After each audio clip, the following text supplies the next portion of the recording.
चलो अब बात करते हैं हम लोग तमिलनाडु से। जो भी हड़प्पा से पहले की जो एज है, प्री हिस्टोरिक एज, अब तमिलनाडु में देखते हैं उसके बारे में सारी चीज़ें। और आज हम बिल्कुल बेसिक एस्पेक्ट से जानेंगे। यहाँ पर जो एनसीईआरटी बताना मैं भूल जाता है, सबसे पहला इसका सबसे प्यारा चैप्टर व्हाट इज हिस्ट्री। ठीक है, ये रहा। ठीक है, यहाँ पर क्या है कि जो 6th क्लास की इनकी एनसीईआरटीज होती है ना, ये लोग क्या करते हैं, थोड़ा सा ना डायलॉग की फॉर्म में उसको प्रेजेंट करते हैं। मतलब यहाँ पर एक स्टूडेंट मिलेगी आपको जो कि एक मेन कैरेक्टर होगी। जैसे एनसीईआरटी में नहीं होता कि Tushar is travelling in a train और वो फिर उसके अंकल उसको ये बता रहे हैं, वो एक छोटा सा बॉक्स होता है। लेकिन यहाँ पर पूरा चैप्टर ऐसे ही चलता है कि स्टूडेंट और उसके टीचर के बीच में, या फिर एक स्टूडेंट या उसकी ग्रैंड मदर के बीच में कॉन्वर्सेशन चलती है। वो कॉन्वर्सेशन को हम लोग पढ़ेंगे बच्चों की तरह। बिल्कुल, अब कहने को भाई यूपीएससी की तैयारी कर रहे हैं कोई बात नहीं, लेकिन उस कॉन्वर्सेशन को जान लेंगे। टू द पॉइंट बातें बाद में करा करेंगे जब रिवीजन करेंगे। उसको कॉन्वर्सेशन को जानने से क्या होगा, बड़ी सारी चीज़ें हमें भी पता लगेंगी। ठीक है, तो स्टार्ट करते हैं। What is history. एक लड़की है, लड़की मेन यहाँ पर है तमिलिनी। अब साउथ इंडिया के कैरेक्टर्स हैं भाई ये, तो ऐसी इनके ऊटपटांग से नाम है तमिलिनी। तमिलिनी अपने घर घुसती है, स्कूल से अभी वो वापस आई है। उसकी मम्मी एक किताब पढ़ रही है और वो उनसे गले मिलती है कि मैं स्कूल आ गई। उसके बाद उसकी मम्मी उससे स्कूल का बैग लेती है और तमिलिनी से पूछती है कि तुम थोड़ा फ्रेश वगैरह हो जाओ और बैठो अभी आराम से, मैं तुम्हें कुछ स्नैक्स दे रही हूँ खाने को, वो खाओ। और तमिलिनी से पूछिए तुमने पूरे दिन स्कूल में क्या क्या करा। ठीक है, तो मम्मी और तमिलिनी के बीच में कॉन्वर्सेशन है। समझ लेते हैं इसे, कोई बात नहीं। मैं जानता हूँ कई लोग मतलब बोर मत होना इसे, लेकिन ये ऐसे ही आपको मैं मतलब यार एक बार बताओ, इतना टाइम ना मेरे पास है ना तुम्हारे पास है। अगर ये कॉन्वर्सेशन दिखा रहा हूँ को सोच समझ के दिखा रहा हूँ ना। पहली बार में जब अपनी खुद से भी सेल्फ स्टडी करने बैठोगे तो बीच में ढूंढोगे कैसे, मार्क कैसे करोगे। पहली बार तो पढ़ना पड़ेगा ना कॉन्वर्सेशन। तो मेरी रिस्पॉन्सिबिलिटी है इस कोर्स के अंदर फर्स्ट टाइम में सारी चीज़ें डिटेल में ज़रूर पढ़ाऊंगा, चाहे वो बच्चों वाली हो, चाहे काम की हो, चाहे ना हो। उसके बाद तो मम्मी ये बोलती हैं कि तमिलिनी आज तुमने कौन सा सब्जेक्ट पढ़ा। तमिलिनी कहती है मम्मी मैंने हिस्ट्री पढ़ी। वो कहती है बढ़िया, क्या तुम प्रॉपर तरीके से स्कूल में समझ कर आई हो, क्या तुम्हें अंडरस्टैंडिंग मिली है कि इतिहास होता क्या, हिस्ट्री होती क्या है। तमिलिनी कहती है हाँ मुझे समझ में आया कुछ कुछ हिस्ट्री के बारे में, I understood something about history. क्या आप मुझे और बता सकती हैं हिस्ट्री के बारे में।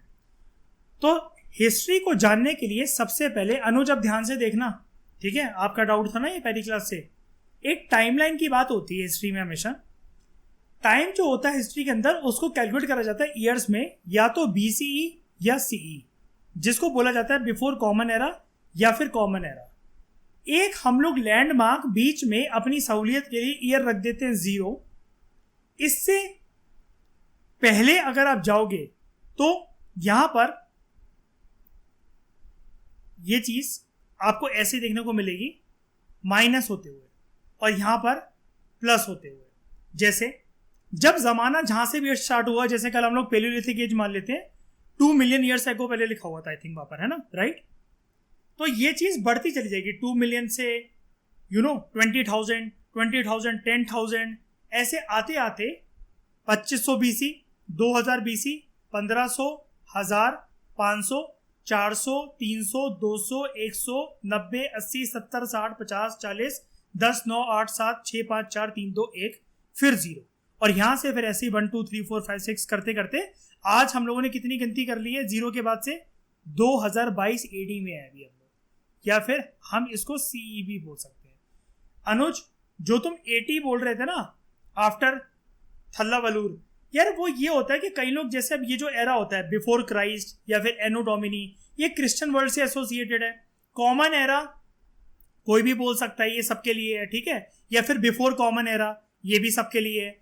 अब कई जैसे तमिलियंस हैं या कुछ भी हैं तो वो किसी को रेफरेंस मान लेते हैं, जैसे कि वर्ल्ड यहीं से स्टार्ट हुआ होगा। जैसे एक एग्जाम्पल के तौर पे मैं तुम्हें बता रहा हूं, ये डिबेट ना सिर्फ बीसी तक, सीई और बीसीई सीई और बीसी एडी तक रखा करो, बाकी क्यों नहीं रखनी है। देखो देख रहे हो साउथ इंडिया की बुक कितनी लॉजिकल बात करती है, इन्होंने बीसी एडी नहीं दिया है, इन्होंने सबके लिए ये बुक प्रेजेंट कर दी है कि भाई कोई कहीं से भी हो, किसी भी रीजन से हो, हम किसी को हर्ट नहीं कर रहे हैं। आप लोग बिफोर कॉमन एरा और कॉमन एरा वर्ल्ड को लेकर चलो, बिफोर क्राइस्ट एनो डोमिनी को लेकर मत चलो।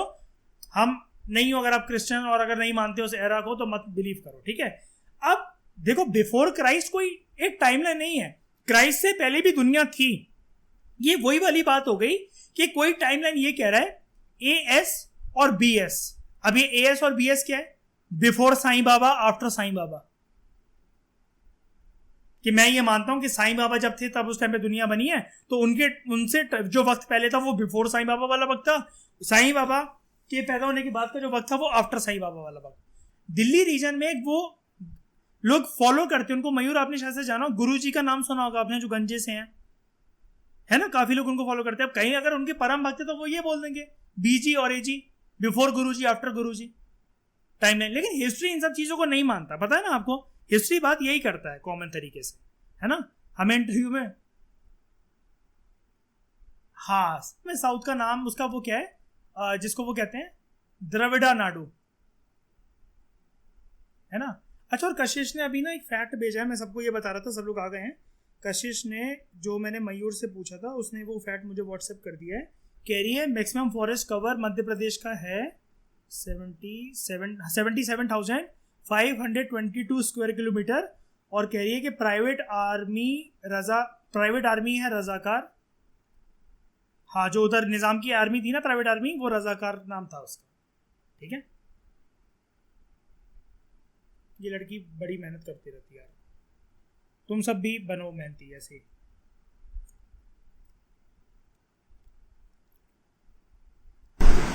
तो हिस्ट्री क्या होता है? History is the study of past events in a chronological order. ऐसी डेफिनेशन जो कि आपको बहुत सारी बुक्स के अंदर नहीं मिलेगी। One of the best definition and easy definition. History is the study of past events, इतिहास की घटनाओं का एक मतलब सब्जेक्ट है। और ऐसा वैसा नहीं कि इतिहास कैसे भी पढ़ लिया, it should follow a system, chronological order. Chronological order जानते हो ना, जैसे 1995 में मैं पैदा हुआ, 2022 तक आते आते 26 साल का हो गया हूं। This is a chronology from this time to this time, इसको कहते हैं क्रोनोलॉजी। ठीक है, आगे डिबेट करते हैं। अच्छा, ये टाइमलाइन और उसमें कोई दिक्कत तो नहीं, ये काम का था अभी तक, मतलब जितनी चीजें हमने पढ़ी माँ बेटी की डिस्कशन, उसमें टाइमलाइन और एक ही है, मतलब ये बेसिक है, कोई क्वेश्चन नहीं बनता, लेकिन फिर भी ठीक है। तो मदर ये बोलती है व्हाट इज योर नेम, बस समझा रही है उसको, उसने पूछा ना कि हिस्ट्री के बारे में बताओ, तो वो कहती है तमिलिनी। मम्मी उससे ही कहती है अपनी मम्मी का नाम बताओ, तो वो कहती है मिसेस सुमाती। पापा का नाम बताओ, मिस्टर अधियामन। अपने पापा के पापा का नाम बताओ, तो वो कहती है आप क्या दादाजी के बारे में पूछ रहे हो, तो कहती है हाँ मिस्टर चिदम्बरम। कहती तुम्हें ग्रेट ग्रैंडपा का नाम पता है, कहती मतलब मिस्टर चिदम्बरम के फादर। तो तमिलिनी कहती है कि नहीं, मैंने तो उनको हमेशा परदादाजी परदादाजी के नाम से ही सुना है अपने घर में। तो वो थोड़ा सा नर्वस हो जाती है, ठीक है, नहीं बता पाती मतलब उनका नाम। बताते, रिपोर्ट बताना जरा क्या कह रही है ये वाली फॉरेस्ट रिपोर्ट। अच्छा हाँ, मतलब वो, हाँ तो बताओ मुझे जरा उसमें एमपी का कितना दे रखा है।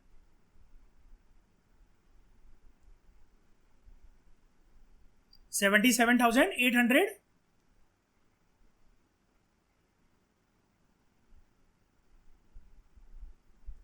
Square kilometre. ठीक है, नहीं जो एग्जैक्ट होगा मुझे वही बताना। पता है क्यों यार, ये स्टेट पीएससी माफ नहीं करता इन सब फैक्ट्स को।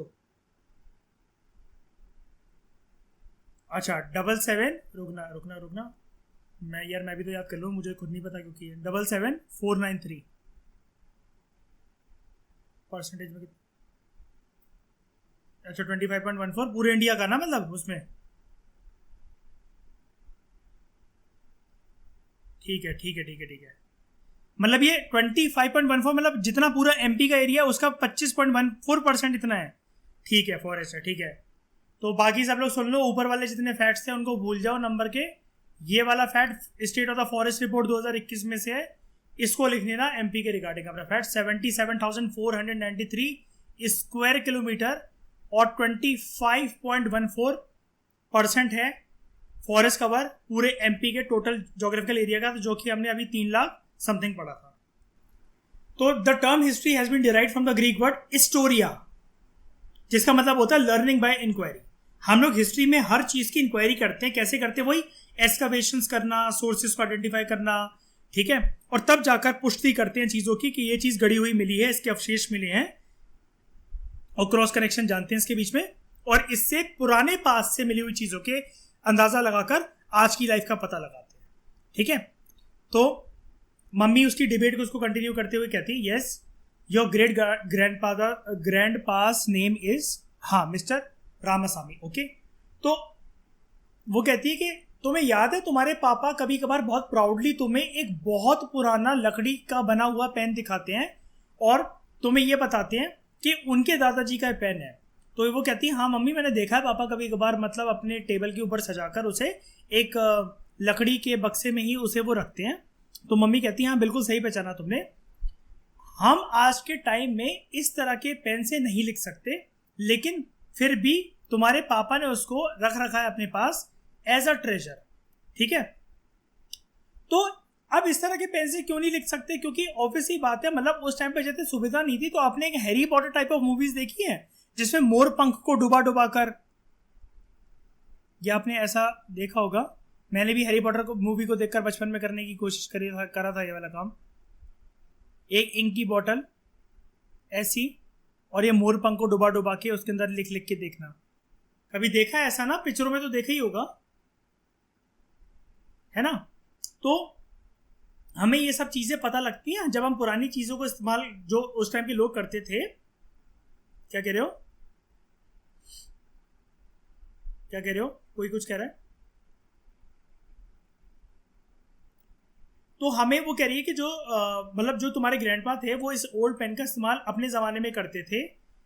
उनके पास एक डायरी थी, वो काफ़ी ज़्यादा पढ़े लिखे व्यक्ति थे उनके, जबकि गांव में उस टाइम पर काफ़ी लोग इलिटरेट थे। अब ये वाली बात पता है क्या है? हिस्ट्री के अंदर जैसे तुम्हें नॉर्मल लाइफस्टाइल लिखनी हो, याद है वो लाइफस्टाइल वाला टॉपिक जो हमने उधर से करा था कि एशियन टाइम में लोग कैसे थे? तो अब ये लिख सकते हो बहुत सारे लोग पढ़े लिखे नहीं थे, वो लॉजिकल आर्ग्यूमेंट नहीं कर सकते थे। जैसे उसके दादाजी के उसके हस्बैंड के दादाजी के बारे में तारीफ कर रही है कि वो काफ़ी ज़्यादा पढ़े लिखे थे, है ना।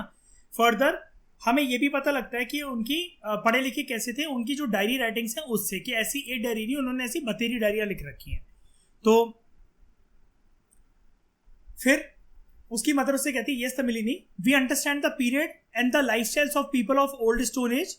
कैसे पता लगता है हमें? अगर हमें पता लगाना है कि कोई ओल्ड स्टोन एज के टाइम पर क्या क्या यूज करता था, तो कल ही हमने वैसे इस चीज को पढ़ा है कि जिस प्रकार के स्टोन टूल्स लोग यूज करते थे, ठीक है, और ये चीजें बहुत पुरानी हैं। और कभी कभार जब इंसान ने लिखना सीखा तब वो अपनी डायरी राइटिंग के अंदर भी उस चीज को लिखने लगा। ठीक है, तो एंशिएंट पीरियड के अंदर ये चीज हमने पढ़ी थी। लोग केव्स के अंदर रहते थे। यहाँ पर देखो एडिशनल फैक्ट, लोग केव्स के अंदर रहते थे।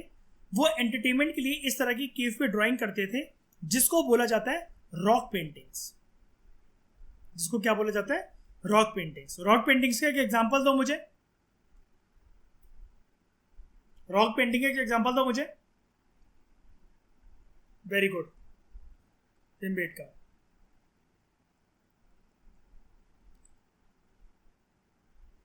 टर्की के किसी एक साइड का एग्जांपल दो मुझे जो न्यूलिथिक साइट हो, कल पढ़ाया था। नहीं नहीं नहीं, क्या टेलो?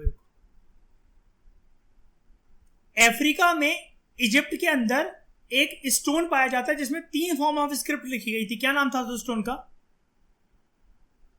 Rosetta stone.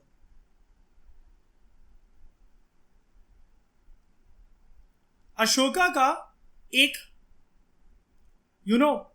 पिलर एम्बलम है जिसके ऊपर उसने ऊपर ग्रीक और नीचे अरेमिक में लिख रखा है। कहां पाई जाती है वो साइट?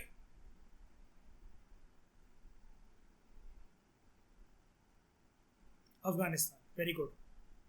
चलो भाई, अच्छे से पढ़ रहे यार। मयूर स्पेशली यार, मतलब प्राउड ऑफ यू यार कि आप जॉब वगैरह भी करते हो, उसके बाद भी मतलब काफ़ी ज़्यादा अप टू डेट रहते हो। अच्छी बात है। और एनर्जेटिक रहते हो, सबसे अच्छी बात मुझे ये लगती है। मुझे मतलब मैं सबसे ज़्यादा इंप्रेस तो यार देखो एनर्जी की फॉर्म में ना आपसे और अंकिता से। अंकिता से तो नंबर 1 और उसके बाद आपसे। मेंटेन करके रखना इसको दोनों। सही है अंकिता। तभी अंकिता कर लेती 12-12 बजे तक क्लास। इसको टेंशन ही नहीं, हस्बैंड बुला रहा नहीं बुला रहा। वो भी कह रहा है इसको 1:30 बजे तक अगर तुम नहीं आए ना, मैं नोमैड बन जाऊंगा, मैं भी चला जाऊंगा ऐसे रोडों पे निकलने, और दो पत्थर लेकर चिंगारियां निकालने की कोशिश करता रहूंगा मैं भी।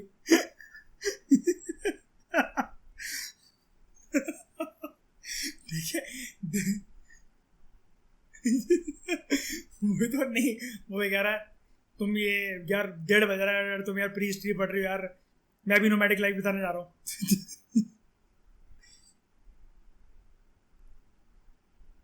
हाँ हाँ, सही सही बात है। वैसे पता पैसा आना चाहिए, सही है। नहीं बढ़िया। और तुम लोग वो कर रहे हो रूल 369 एफर्मेशंस और मेडिटेशन, 3 चीजों को फॉलो कर रहे हो?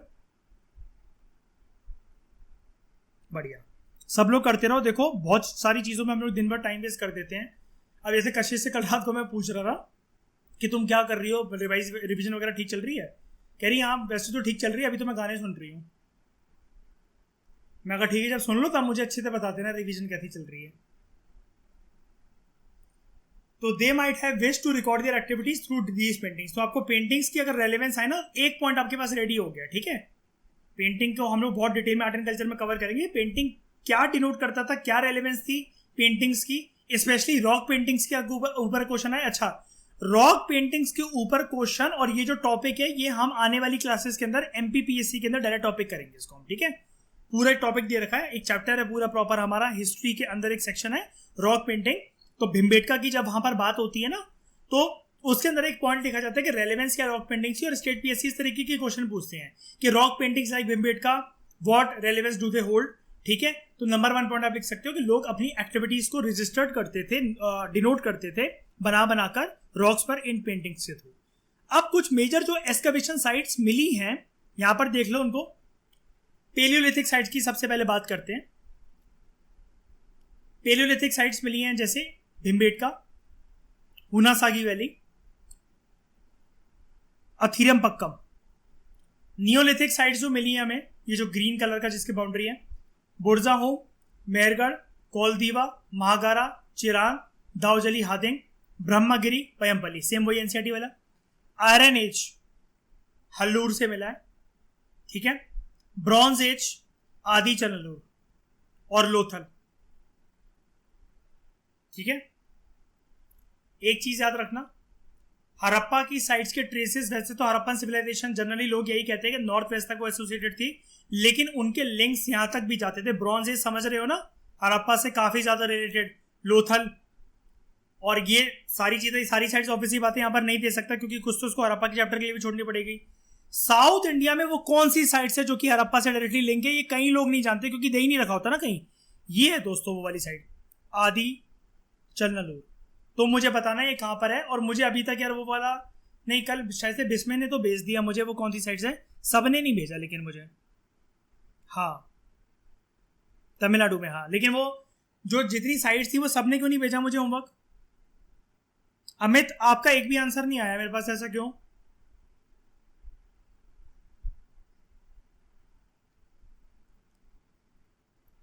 ऐसे भी करके नोट्स बन जाते हैं। माइंड मैप बनाया मैंने A4 शीट पे, उसको लिटा दिया मैंने, मतलब ऐसी ना होकर ऐसा कर दिया मैंने उसको, ये वाली।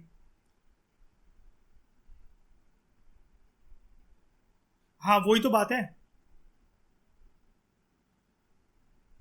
नहीं सही है, वो वाला काम आपने सही करा। तो जैसे हड़प्पा है, तो अब जैसे मतलब मुझे इसका लिखना है कि ये मोहनजोदारो मैंने लिखा, फिर इसके अंदर क्या क्या चीज़ें मिलती थी, क्या क्या नहीं मिलती थी। लेकिन नोट्स लास्ट के जो बनाओगे, मैंने बताया ना वो 1500, 500, 400, 250, याद है ना, वो धीरे धीरे करते करते नीचे करते।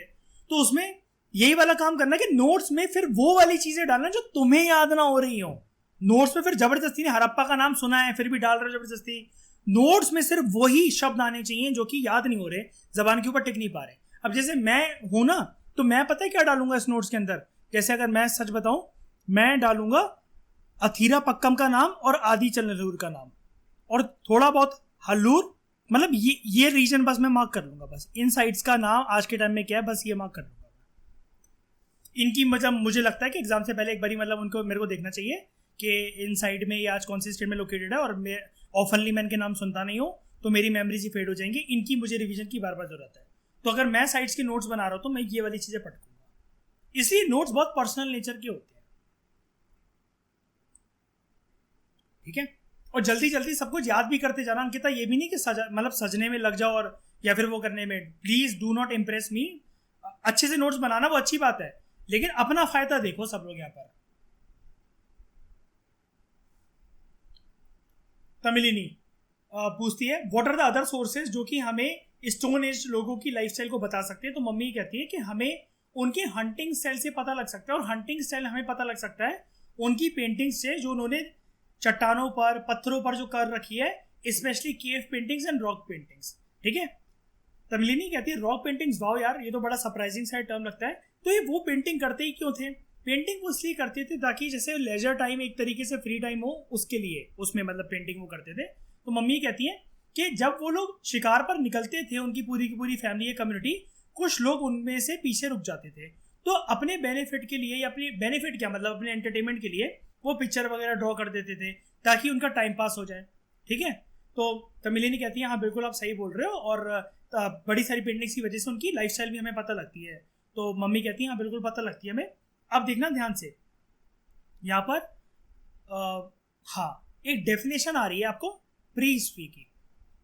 प्री हिस्ट्री तीन तरह का वैसे इसकी वो होती है बाइफर्केशन। एक होता है प्री हिस्ट्री, एक होता है हिस्ट्री, और एक होता है प्रोटो हिस्ट्री। तीनों के बारे में सुना है सबने? नाम सुना है कभी ना कभी? अब ये जो तीनों में वैसे जो डेफिनेशन है, अगर यहां से कर लो तो भी अच्छी बात है, लेकिन तीनों को एक साथ जो डेफिनेशन दी गई है, जो पूनम दलाल भैया की जो बुक है हमारी एंशिएंट एंड मेडिवल की, उसमें बहुत अच्छे से गिवन है पहले ही पेज के ऊपर। ठीक है, तो जो ऐसा टाइम पीरियड जहां पर इंसान ने सबसे पहली बार स्टोन टूल्स यूज करे और राइटिंग सिस्टम इन्वेंट हुआ, उस टाइम पीरियड को हम लोग कहते हैं प्री हिस्ट्री। ठीक है, the period between the use of first stone tools and invention of writing system, जब राइटिंग सिस्टम इंसान ने लिखना पढ़ना स्टार्ट करा और जब पहली बार उसने पत्थर वगैरह वो यूज करे, जो कि हम स्टोन टूल्स वगैरह पढ़ के आ चुके हैं, इसके बीच का जो टाइम पीरियड है ये वाला। ठीक है, मतलब यहां से वो थोड़ा सा आगे बढ़ गया, लेकिन राइटिंग सीखना अभी भी थोड़ा सा बाकी है। इस टाइम पीरियड को हम लोग कहते हैं प्री हिस्ट्री। क्या कहते हैं? Pre history. स्टोन टूल्स, खुदा हुआ मटेरियल, रॉक पेंटिंग्स, ये मेजर सोर्सेज हैं प्री हिस्ट्री के। ठीक है, ये भी क्वेश्चन लिख लो ये क्वेश्चन। एक ऊपर आपने यहां पर पढ़ा था ना, इसलिए मैंने वहां पर क्वेश्चन ही लिखवाया। ये हिस्ट्री पढ़ा ना आपने अभी। Differentiate between the terms history and pre history. Differentiate between the terms history and pre history.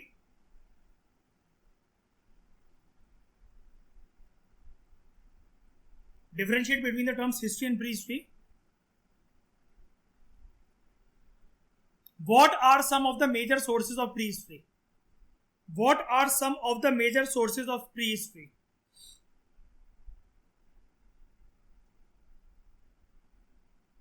अच्छा, मुझे एक बात बताना, कोई भी लिटरेरी सोर्स जो है वो प्री हिस्ट्री का एविडेंस हो सकता है क्या?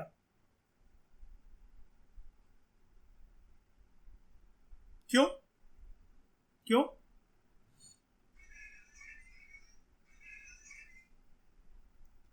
राइटिंग हाँ डेवलप नहीं हुई थी इस टाइम पे। ठीक है, तो बिल्कुल सही बोला आपने।